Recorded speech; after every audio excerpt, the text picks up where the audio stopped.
it. But the gentleman went. 3 unfortunately lost their lives. Yeah. The rest of them, by the grace of God, will come back to Kenya and carry on their duties elsewhere.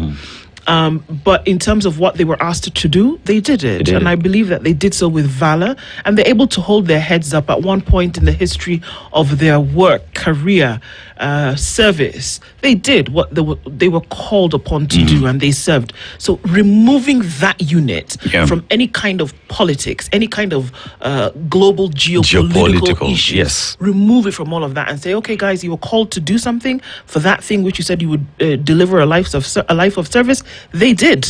They did. And if you look at it simply, in terms of what the Kenyan police officers managed to do with the resources they had, they did a good job. If only others who promised to play their role met their end of the bargain, I'm pretty sure a lot would have been achieved. But to our officers, we salute you. Thank you for a job well done.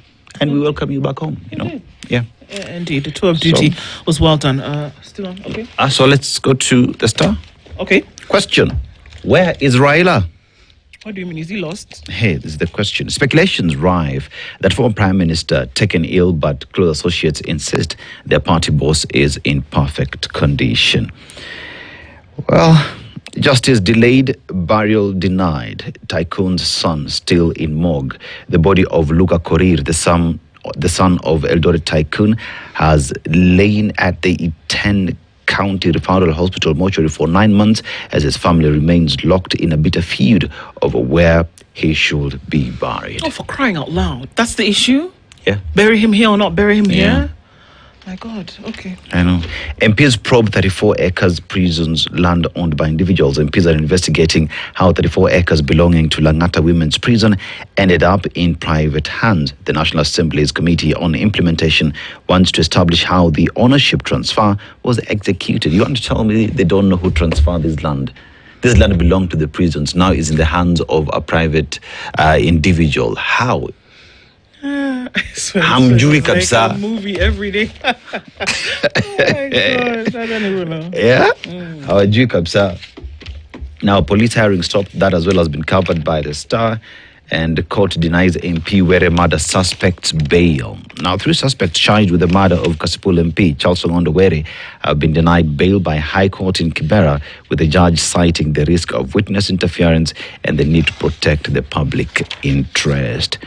And Matiang'i's options narrow as XCS faces brutal politics. Former Interior Cabinet Secretary Fred Matiang'i is facing the toughest test of his political life despite his unveiling as the preferred candidate for the Jubilee Party in the 2027 elections. Excuse me. Okay, fine, I understand. Thanks for... why was the president crying yesterday? I don't know. Okay. But I'm not surprised. He's always been doing that. It's not the first time. Could be the third time now? It's possible. Yeah. Oh, yeah. Because I remember the first time when the ICC case happened at that time, then the second time in that church when he won the presidency. I mean, a fourth time is a charm. It's usually a third time, but okay, in this case, okay, maybe he was moved. I don't know. He was moved by, you know, the clear show of excellence by some of Kenya's top ambassadors to the world, and this is the Kenya athletics team. So maybe it was seeing their effort shine through that was a sensitive moment for him, and that's what led to tears. Let's just go with that. Let's just say the Kenyan flag this time round it was an inspirational moment. Yeah, you know. Okay. Yeah, because there are others who are disrespecting the flag. So when others carry that flag high and do a good thing with it, it touches you. All right, all right. Okay, Sawa. We'll go. But the president is an emotional man as well, so it's good. Yeah, okay. Men should cry as well. I agree. Be in touch with your emotions. Exactly. So we're actually saying that he's emotionally mature man. That's good. Emotional intelligence is important. Son.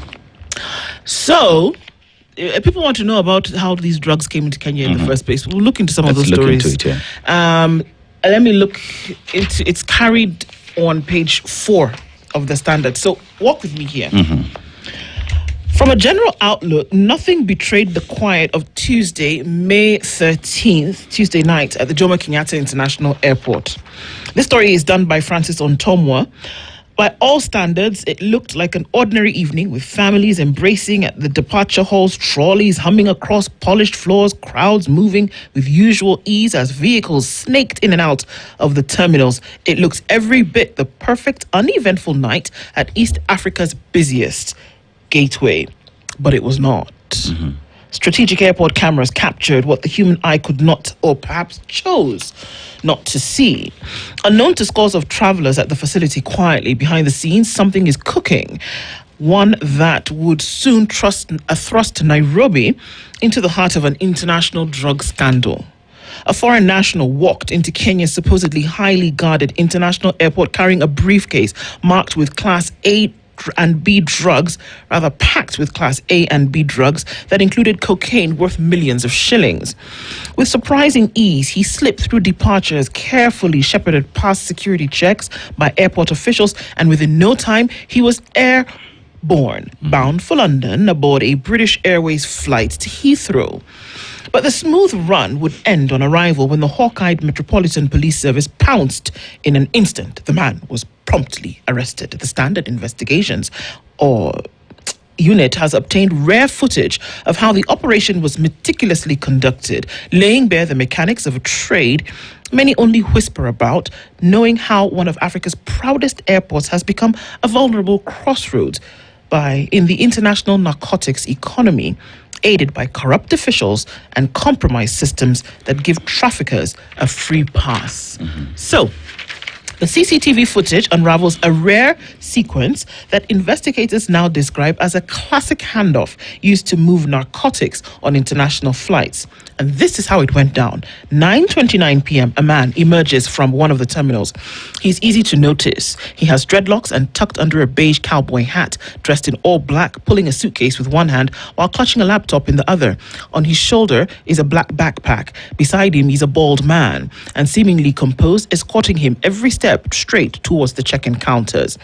The 28-year-old has been identified by investigators as Demata dos Santos. He was traveling on a British passport and he's known to be of Brazilian origin. They moved so clearly through the airport.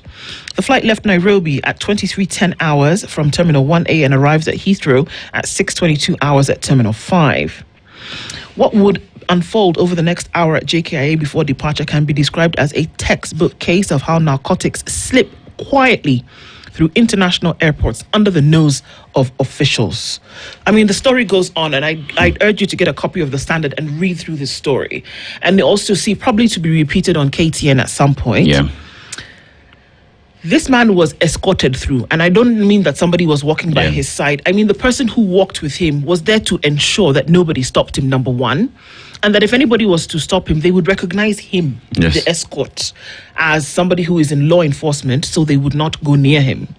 They get to the counters, and it's interesting because at that point, other people are being checked, and there's women behind the counters and they're checking. But suddenly, when he appears at the counter, remember the man who escorted him in has left by now.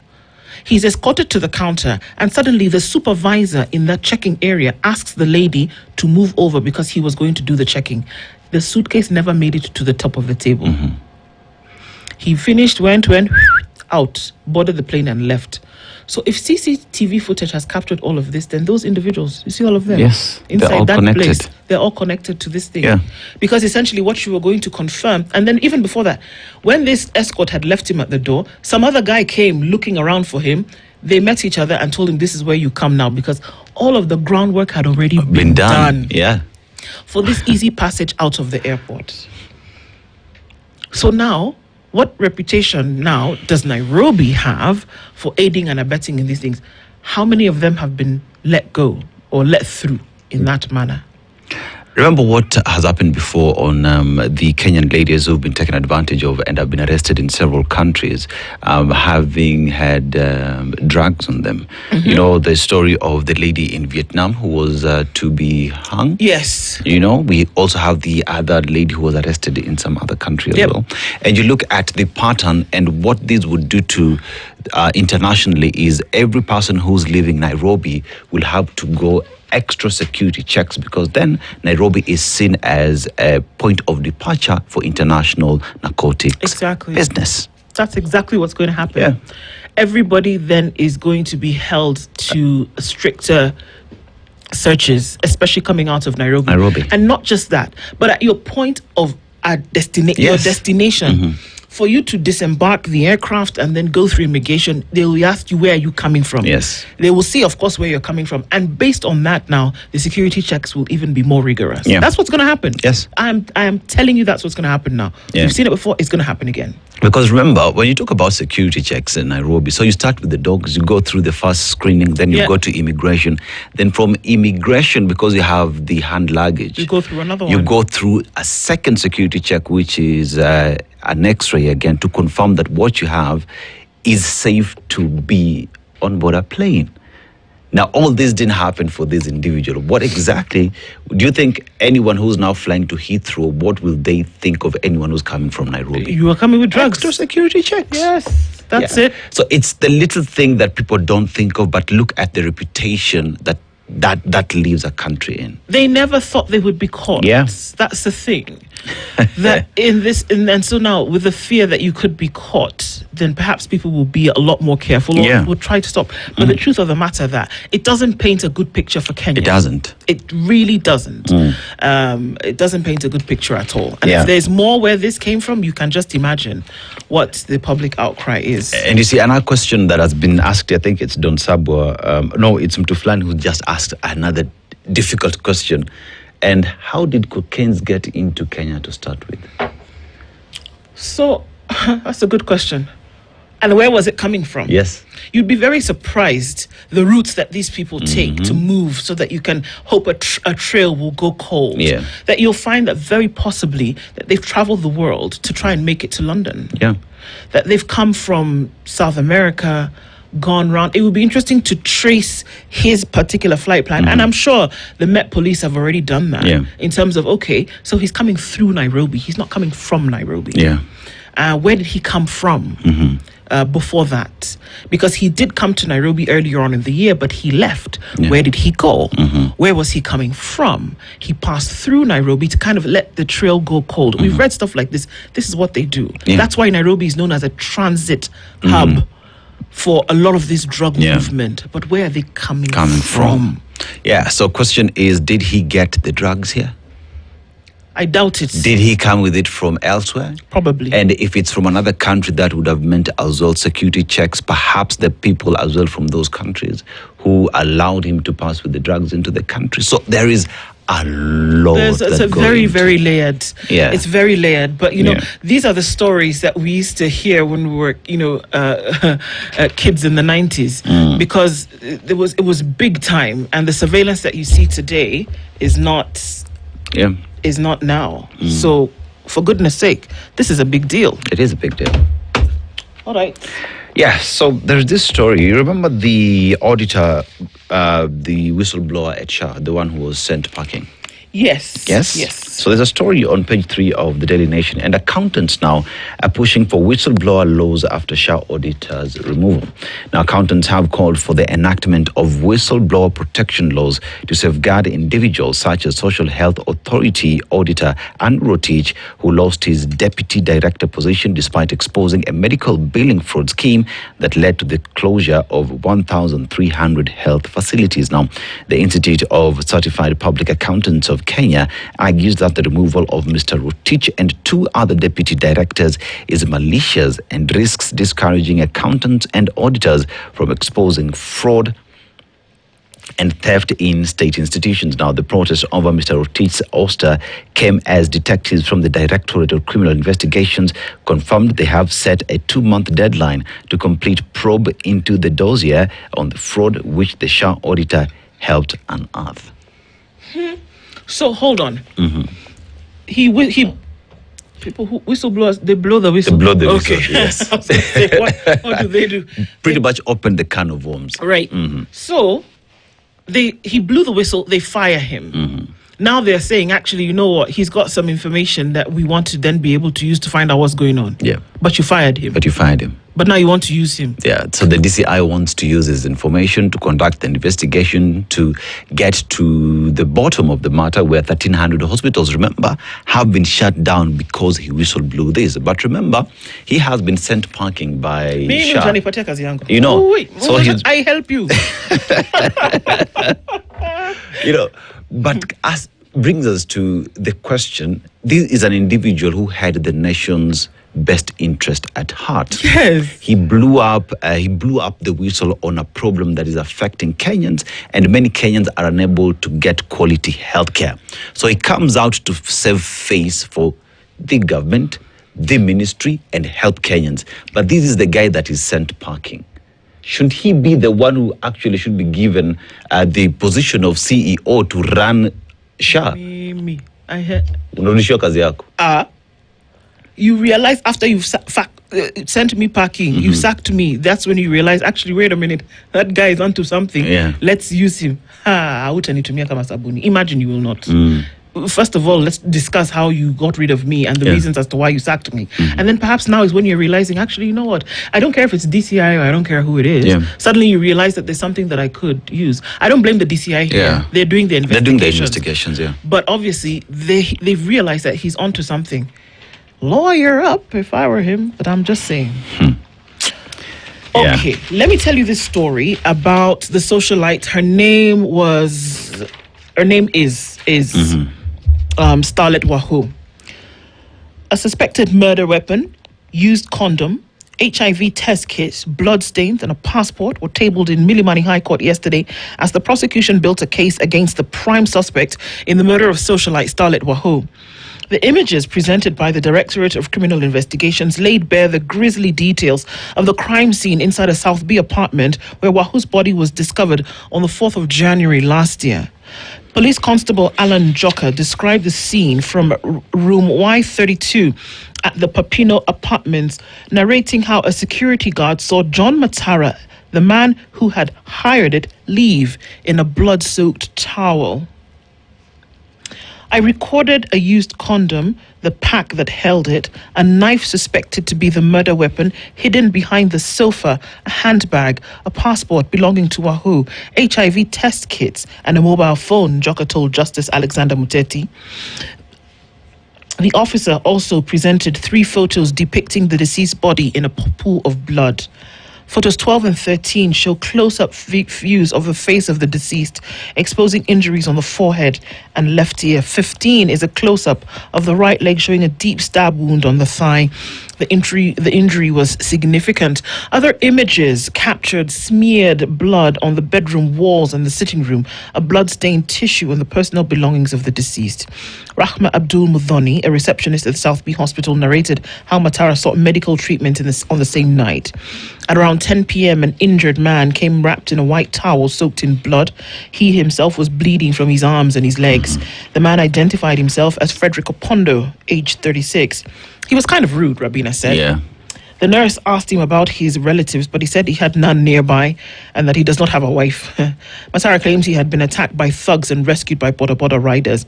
He paid 2,000 shillings in blood-stained cash, and the balance of 500 was settled via M-Pesa by a man named Anthony. The doctor referred Matara to the Mbagathi hospital due to the severity of his wounds. Former government pathologist Peter Ndegwa confirmed that the 24-year-old socialite died from excessive bleeding caused by a deep stab wound on her right thigh. The deceased had 10 fingernail markings on her neck, bruises on her face, and a penetrating stab wound on her thigh. So this case is being heard at the moment, and even as witnesses come forth to say what they know. The case was adjourned with 4 more witnesses expected. So everybody right now is witness testimony that's going on right now. And the suspect remains one John Matara. In this case, it just seems like so much was going on, and all of this information is then being reported. If the information is gathered well and the investigations are done, usually you can piece these things together. And I mean, look, I keep saying that Kenya's DCI, actually, they do know their stuff. They do know their stuff, and you give them an opportunity to work. They will work. Yeah. Yeah, I think this is one of those cases that Kenyans are really interested in, because remember the femicide cases that we've continued to record in the country, and I think this is one that DCI wants to show that they are on top of things, that they can trace it back and bring people to justice. And I think it's a step in the right direction, knowing that you will not always walk scot-free, No, that won't. the eyes of the DCI will always find you in one way or the other. Now, there's a problem in the opposition. Oh, no. The official opposition. Why? Why opposition is suspicious of one? Jeremiah Kioni. Oh, okay. As battle lines sharpen ahead of 2027 election, Kenya's opposition finds itself consumed by internal suspicions. Now, at the heart of the storm stands Jubilee Secretary General Jeremiah Kioni, a man who helped steer the former President Uhuru Kenyatta's party through his post-presidency turbulence. But now, Mr. Kioni faces allegations that cut to the core of opposition unity. Is he safeguarding the movement or advancing Mr. Kenyatta's agenda to have former Interior Cabinet Secretary Fred Matiang'i as the opposition's flag bearer in 2027? Now, in the initial stages of the formation of the opposition team, bringing together former Deputy President Rigathi Gachagua, Wiper leader Kalonzo Musyoka, Eugene Wamalwa of DAP-K, People's Liberation Party Martha Karua, and Democratic Party's Justin Muturi, Mr. Kioni was Jubilee's representative at the negotiations table. Months later, Jubilee National Chairperson Torome Saitoti stepped in as Mr. Kioni gradually faded from the scene. Question is the united opposition really united? It's not. It's very clear. Whether there are cracks that have been there for a while, or whether just over this weekend somebody said something that got somebody sour-faced, lemon-faced, we don't know. But if the point was to present a united opposition so that you had somebody to counter who will most likely be the incumbent, President William Ruto, it is failing miserably because, and I keep saying, there is no smoke without fire. Even if they have dark billows of smoke and you cannot see the red flame, at some point, heat struck tinder and there was fire. There is something going on, and this is how people just look at. You see, those ones are running a race with us, and their whole team, their whole house is already on fire. On fire. Boss, that works in the advantage of anybody else who's on the other side. You want to present a united front, somebody doesn't like the other, others think this one is a bully, this one says that he's speaking or not speaking. The person who is now supposedly fighting against you is just looking and rubbing their hands and saying, that's exactly where I want them. Exactly where I want these guys. You know, the thing is, as you look at these united opposition, you look at every party has their own presidential candidate and have their own NDCs. But it's sad that when one of their own has their NDC and the leader of the party speaks, it becomes a problem for the rest. Why? You have to ask. You have to ask. Well, it's going to be very interesting. Yes, because in the next few days, you never know what is actually going to happen. But such is the life of politics. 24 hours could be like 1,000 days, and 1,000 days could be like one in politics. So it's all a watch and see what then is going to happen. All right, so our conversations continue this morning. We're looking into stories that made the headlines today, and of course we make reference to them in other things that we discussed this morning. Coming in, when we take a look at the news with one Mr. Lesamira, we're going to talk with the folks from Kiambu. Paid or not paid? That is the question. Good morning, 7 a.m. This is the Situation Room, the only